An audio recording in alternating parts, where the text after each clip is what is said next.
A new trade battle could be brewing between India and the United States. This time, it's not about steel or technology, not even about trade deficits. Instead, the trigger is something called forced labor.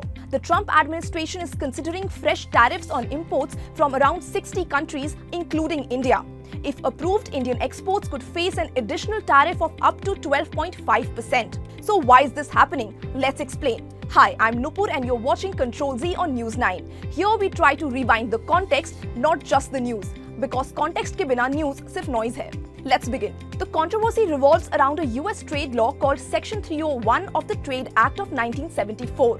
This law allows the US government to investigate and take actions against foreign practices it believes are harming American commerce. The action can include imposing additional tariffs on import. Traditionally, Section 301 investigations have targeted issues such as intellectual property theft, market access barriers, or unfair trade practices.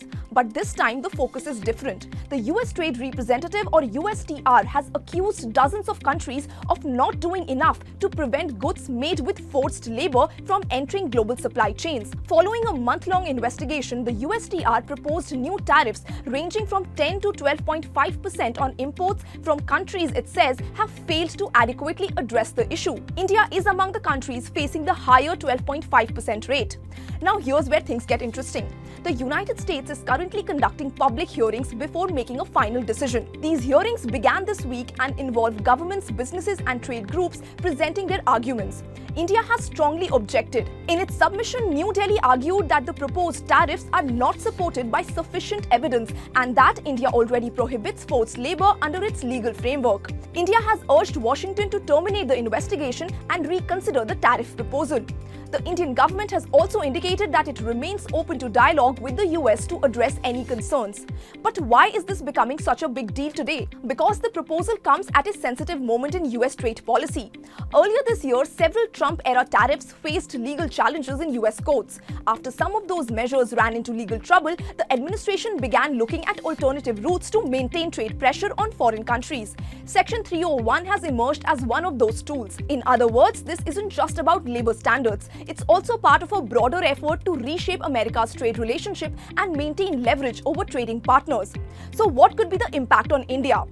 If the tariffs are eventually removed, Indian exporters could face higher costs when selling goods into the US market. That could affect competitiveness in sectors that rely heavily on American demand. However, it's important to note that these tariffs are not final yet. The hearing process is still underway. Stakeholders are presenting objections and the USTR has not announced a final decision.